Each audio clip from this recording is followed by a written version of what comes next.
जय हिंद सभी को। आज हम लोग बात करेंगे अग्निवीर एयरफोर्स फर्स्ट इनटेक 2025, जिसका अभी हाल फिलहाल में एग्ज़ाम हुआ है, उसका रिज़ल्ट कब आ रहा है। ठीक, तो जो कि 17 मार्च से एग्ज़ाम था, तो उसका रिज़ल्ट कब तक आ सकता है, एक्सपेक्टेड डेट कब तक है, और रिज़ल्ट से भी ज़्यादा इम्पोर्टेंट अभी के समय में अभी जो गैप मिला हुआ है रिज़ल्ट और एग्ज़ाम के बीच में, उसमें हमें क्या करना चाहिए। ठीक, तो देखिए, रिज़ल्ट के लिए सबको एक्साइटेड होते हैं और ज़रूरी भी है, सबको सबके मन में उत्सुकता होती है कि रिज़ल्ट कब आएगा, और सब सोचते हैं कि उसी हिसाब से हम फ़ेज़ 2 का प्रिपरेशन करेंगे, जो कि बिल्कुल गलत है। देखिए, फ़ेज़ 2 एक प्रोसेस है आपका, जो कि फ़ेज़ 2 आपका प्रोसेस है, और फ़ेज़ 1 जो सबसे इम्पोर्टेंट है, जिसका एग्ज़ाम आपको हुआ, इसी से आपको पीएसएल बनता है, जो कि प्रोविज़नली सिलेक्टेड लिस्ट। तो उसमें आपको सिलेक्शन फाइनल इसी बेस पे मिलता है, इसी बेस पे मेरिट बनता है, ठीक है। पर उससे भी इम्पोर्टेंट है फ़ेज़ 2, जो इनके बीच में होता है, फ़ेज़ 2 और मेडिकल। अगर ये दोनों आप अच्छे से क्लियर नहीं करते और क्लियर नहीं कर पाते, तो आपको कितना भी मार्क्स ला के फ़ेज़ 1 में आपका सिलेक्शन नहीं हो पाएगा, आपका मेरिट नहीं बन पाएगा, कोई फ़ायदा नहीं है। तो सबसे ज़्यादा इम्पोर्टेंट अभी के समय में हमें फ़ेज़ 2 और मेडिकल के लिए भी कोई अगर इश्यू है, तो उसका आप क्योर करवाइए। और अगर फ़ेज़ 2 के लिए तो पूरा प्रिपरेशन कीजिए, जिसमें आपका रनिंग और आपका जो भी एक्सरसाइजेस है, पुशअप है और स्क्वाट्स है और सीटअप्स है, उस पे प्रैक्टिस कीजिए। इसको सही पोस्चर में लाइए, सही से प्रैक्टिस कीजिए और रनिंग कीजिए। देखिए, रिज़ल्ट तो अब हम लोग अभी रिज़ल्ट के ऊपर भी बात करेंगे, पर उससे भी पहले आप थोड़ा-सा देख लीजिए कि कितना इम्पोर्टेंट है, क्योंकि ये पूरा प्रोसेस है। अगर यहाँ तक जाना है, आपको सिलेक्शन तक जाना है फ़ेज़ 1 से, जो कि आप एग्ज़ाम दिए हैं, तो इस सबको होके आपको क्रॉस करना पड़ेगा।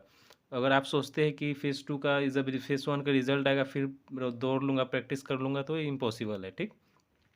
तो चलिए, सबसे पहले बात करते हैं कि एग्ज़ाम जो कि 17 मार्च से था, तो एग्ज़ाम खत्म हुआ, और प्रीवियस ईयर डेटा के हिसाब से हम लोग बात करेंगे कि रिज़ल्ट कब आ सकता है। तो प्रीवियस ईयर डेटा बताता है कि आपको 25 से 30 डेज़ के अंदर आपका 25 टू 30 डेज़ के अंदर आपका रिज़ल्ट आ जाता है। अगर आप पिछले 3-4 साल में देखते हैं, जो कि लॉकडाउन के बाद जो भी हुआ था एग्ज़ाम, उसमें अगर आप देखते हैं, तो आपको ये पता चल जाएगा जब से अग्निवीर आया है, ठीक है। तो इसमें हम लोग देखते हैं कि जो इसका पैटर्न है, उस हिसाब से 25 से 30 दिन के अंदर ये रिज़ल्ट दे देता है। तो अगर 17 मार्च को एग्ज़ाम हुआ, तो आपको 10 से लेकर 15 के बीच में, ठीक है, अप्रैल के बीच में, 10 से 15 अप्रैल के बीच में आपको फ़ेज़ 1 का रिज़ल्ट आ जाएगा। पर हमारा क्या काम है? हमारा काम है फाइनल सिलेक्शन लेना, सिर्फ फ़ेज़ 1 का रिज़ल्ट ला के क्या कोई फ़ायदा नहीं है। तो हम लोग इसके लिए करेंगे क्या कि फ़ेज़ 2 पर अभी से बहुत ज़्यादा फ़ोकस करेंगे, और मेडिकल का भी अगर आपको कोई मेजर इश्यू है, तो आप उसको चेकअप वगैरह करवा सकते हैं, उसका क्योर करवा सकते हो, वो आपके लिए सही रहेगा अभी से।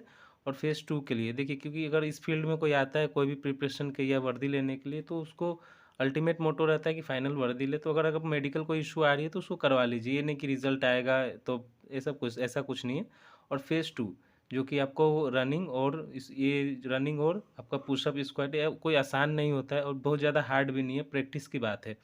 और रिज़ल्ट के बाद 10 दिन का समय मिलेगा, उसमें आप कुछ नहीं कर पाइएगा, ठीक। अगर आपको करना है, अगर सच में वर्दी लेना है, केवल एग्ज़ाम निकाल के फ्लेक्स नहीं करना है, शो ऑफ नहीं करना है, अगर आपको फाइनल वर्दी लेना है, तो आपको इस प्रोसेस को पूरा होकर करना ही पड़ेगा, और आपको फ़ेज़ 2 के लिए एकदम तैयार रहना है 100%, तभी आपको जाके सिलेक्शन होगा। और जिनका भी एग्ज़ाम हुआ है, उनका 25 से 30 दिन, यानी 10 से 15 अप्रैल के बीच में रिज़ल्ट आना कन्फर्म है। और बात रहा कट ऑफ का, तो कट ऑफ पे बात करना कुछ अभी सही नहीं रहेगा, क्योंकि अभी बहुत ऐसे फैक्टर है, नॉर्मलाइजेशन है, एग्ज़ाम लेवल है, तो उस हिसाब से ही आपका नॉर्मलाइजेशन एग्ज़ाम है, उसी हिसाब से आपका कट ऑफ डिसाइड होता है। तो हर साल कट ऑफ वेरी करते रहता है, ठीक है। तो कट ऑफ पे ज़्यादा ध्यान नहीं देना है। अगर आपका एवरेज भी अटेम्प्ट है, तो आप क्या कीजिए, और एवरेज से ज़्यादा भी है, तो आप अपना फ़ेज़ 2 का, अगर मान लीजिए जिसका अटेम्प्ट बहुत कम है फ्रेशर्स थे, तो उससे पढ़ाई कीजिए। फिर फ़ेज़ 1 आएगा, सेकंड इनटेक, उसके लिए पढ़ाई कीजिए। और आप साथ में थोड़ा-सा इसके लिए भी प्रैक्टिस कर सकते हैं, ठीक।